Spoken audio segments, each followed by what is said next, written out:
Bonjour à tous, bienvenue dans le JT des Voironnais, votre émission chaque semaine sur l'actualité de la ville, à retrouver à 17h30 et 19h45 ou en replay sur télégrenoble.net. Aujourd'hui, nous sommes avec vous, Gaëtane Ducret, bonjour. Bonsoir. Bonjour. Vous êtes la co-gérante de la Maison Mille Pas. On discutera ensemble de sa réouverture, mais avant ça, on fait un petit tour de l'actualité voironnaise. Voici les titres. Les travaux du centre hospitalier de Voiron se poursuivent sur la zone des Marteaux. Le CHV et le CHU Grenoble-Alpes fusionneront le 1er janvier. Le Premier ministre, Édouard Philippe, a signé le décret. Ils ont pédalé dimanche. Les amateurs de cyclocross se sont rendus à la Brunerie pour performer dans une course pas toujours évidente. Halloween, c'est cette semaine. Si vous n'avez plus l'âge de sonner aux portes pour demander des bonbons, vos enfants ou petits-enfants, eux, l'ont peut-être. C'est un des plus gros chantiers de la ville, le centre hospitalier Grenoble-Alpes et celui de Voiron fusionnent. Le Premier ministre Édouard Philippe a signé le décret le 10 octobre 2019 sur rapport d'Agnès Buzyn, ministre de la Santé. Partons ensemble à la découverte de ce nouvel établissement à travers l'objectif de Lilian Veillet. À 1 an de la fin des travaux, le nouvel hôpital de Voiron prend forme et devrait tenir ses nouveaux délais. Le déménagement de l'hôpital actuel dans ses nouveaux locaux est prévu pour décembre 2020. Avec une ouverture du centre hospitalier début 2021. Les 120 employés du chantier ont terminé une bonne partie des gros travaux dans les 2 bâtiments principaux. Le premier, le plateau technique, composé du secteur des urgences, des blocs opératoires, USIC, hôpital de jour et consultation externe, et un autre bâtiment que l'on appelle le plateau d'hébergement, où nous aurons toutes les unités d'hospitalisation du futur hôpital de Voiron. La partie hébergement est terminée à 40% et les travaux du plateau technique sont avancés de moitié, mais on peut déjà voir à quoi les futurs locaux ressembleront avec un bloc opératoire témoin. On retrouve également les ambiances, donc on va retrouver le plafond soufflant qu'on retrouve généralement dans tous les blocs opératoires, un cialytique, c'est le système d'éclairage, et ici on aura un bras distributeur de fluide pour les anesthésistes.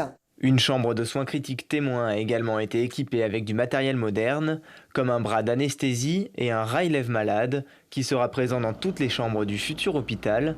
Le centre hospitalier de Voiron et le CHU de Grenoble vont d'ailleurs fusionner au 1er janvier prochain pour consolider l'offre de soins sur le territoire voironnais et accroître le partage d'informations entre les 2 établissements.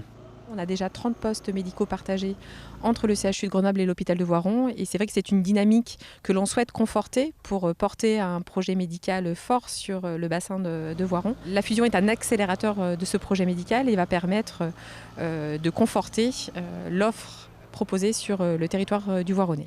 Le nouvel hôpital voironnais disposera de 197 lits d'hospitalisation et de 33 places ambulatoires. Officiellement, le CHU Grenoble-Alpes et l'hôpital de Voiron fusionneront le 1er janvier 2020. Autre chantier dans la ville, la semaine dernière, c'était la première pierre du programme, le Confluence, qui était posé sur le site historique de l'entreprise Radiold. Ce projet architectural dévoilera 2 bâtiments aux façades futuristes qui accueilleront 46 logements, 12 bureaux et 8 commerces en rez-de-chaussée. Ils devraient être livrés à l'horizon 2021. Côté sport à présent, la semaine dernière, on recevait dans cette émission Thierry Chatron de l'Union cycliste voironnaise pour nous parler du cyclocross de la ville. Ça s'est déroulé dimanche sur le campus de la Brunerie. Poussins, benjamins, cadets, seniors et autres catégories, plus de 200 coureurs ont chevauché leur vélo. Lilian Veillet.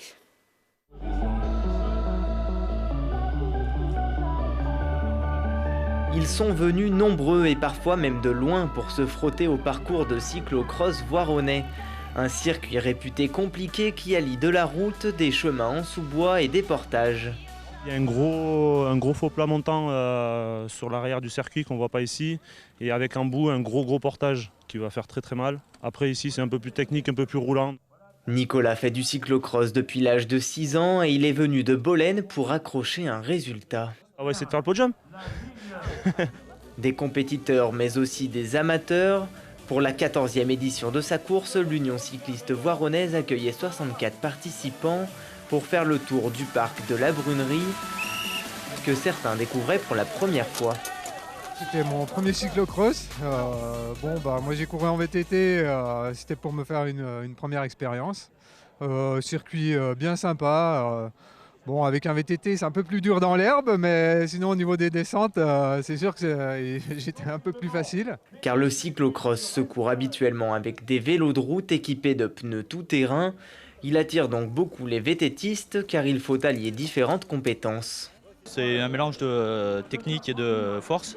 Moi à la base je suis VTTiste. Du coup l'hiver il y a beaucoup moins de courses. Ça se rapproche un petit peu en termes d'effort, alors c'est vrai que ça me plaît. Je fais beaucoup de routes et puis j'ai fait pas mal de VTT, donc du coup c'est un peu le compromis, le cyclocross, donc je voulais essayer de découvrir, voir ce que ça donnait. La course se termine lorsque le premier coureur a réalisé 7 tours de piste et la cadence est très intense pour les premiers. Je voulais faire le podium, j'ai réussi à l'avoir, 3e place. Circuit très physique.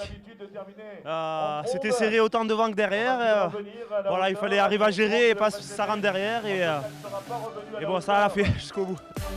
Au final, c'est le Romanais Julien Farnier qui a remporté la course en 50 minutes et 16 secondes. Et d'ailleurs, on félicite ce Julien Farnier qui remporte la première place du classement senior et espoir avec un temps de 50 minutes et 16 secondes. On a parlé de chantier dans cette émission, en voilà un qui est fini. On retrouve tout de suite notre invité de la Maison Mille Pas.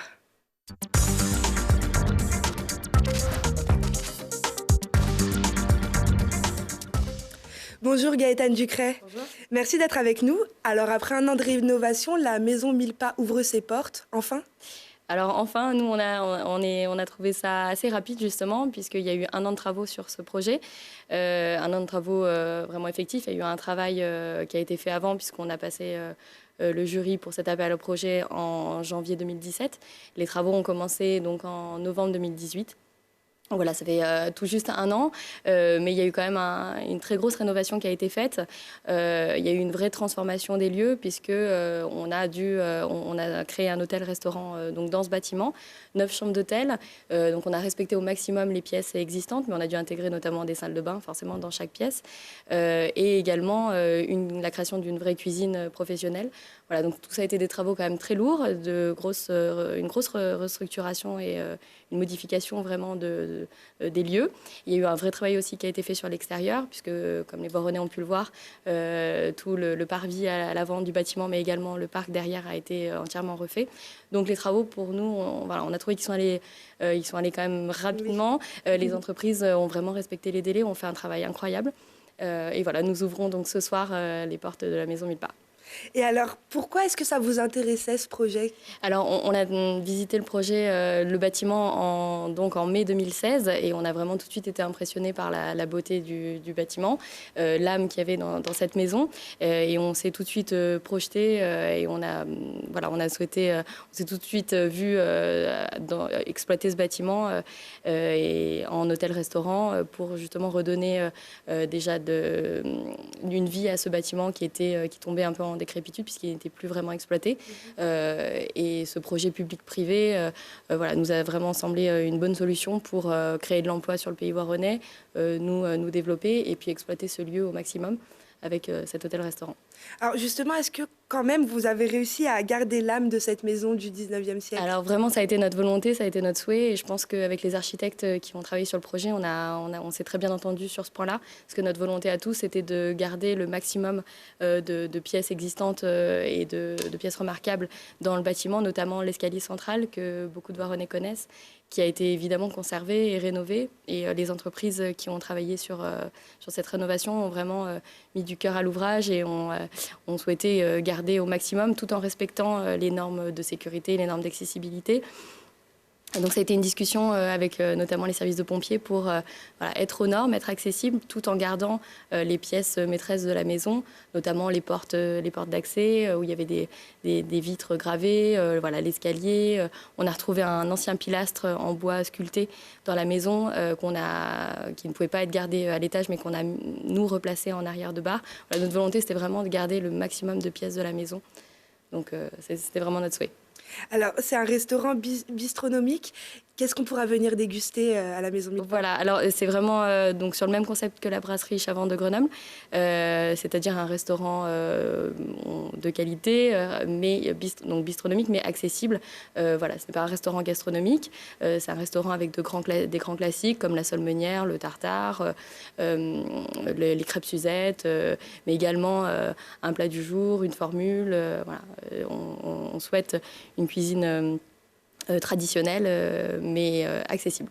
Accessible au niveau du coût? Au niveau du coût, bien sûr, il y aura un plat du jour à 12,90 € et une formule à 19,90 €.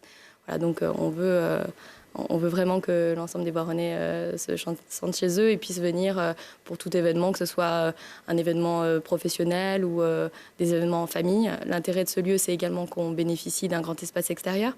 Donc cet été, on pourra accueillir, on a une terrasse de 80 couverts en extérieur avec un parc, donc ça sera, je pense, agréable. Et puis on a la possibilité d'accueillir des événements aussi privés d'entreprises, des privatisations. On aura un salon au premier étage voilà, pour les repas de famille, les repas de fête, de privatisation.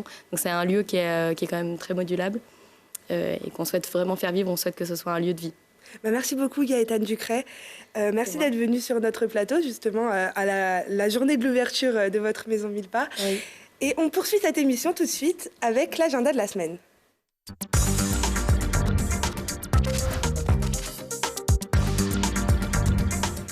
N'oubliez pas vos déguisements, le 31 octobre, c'est Halloween. Des bonbons ou un sort, si d'étranges créatures venaient à sonner chez vous, pas de panique, donnez-leur juste des friandises. En général, c'est ce qui permet de repousser vampires, sorcières, zombies et autres monstres à la veille de la Toussaint. Pour l'occasion, une boum est prévue à la salle des fêtes de 14h à 18h. La passerelle Le Mail organise, elle, pour les plus grands, une nuit chair de poule à partir de 21h. Moins effrayant ce week-end, le Salon des vins et de la gastronomie accueillera une quarantaine de producteurs et de professionnels des métiers de la bouche. À découvrir quelques-uns des plus grands noms du patrimoine viticole national. Merci à tous d'avoir suivi cette émission. Je vous retrouve la semaine prochaine pour un nouveau numéro. Merci Gaëtane Ducret. Bon retour jusqu'à la Maison Mille Pas. Merci. Et bonne continuation pour ce beau projet. On se quitte avec les images de Stéphane Plaza qui s'est rendu au Carré des Blanchisseries pour fêter leur 10e anniversaire. Très bonne soirée à tous.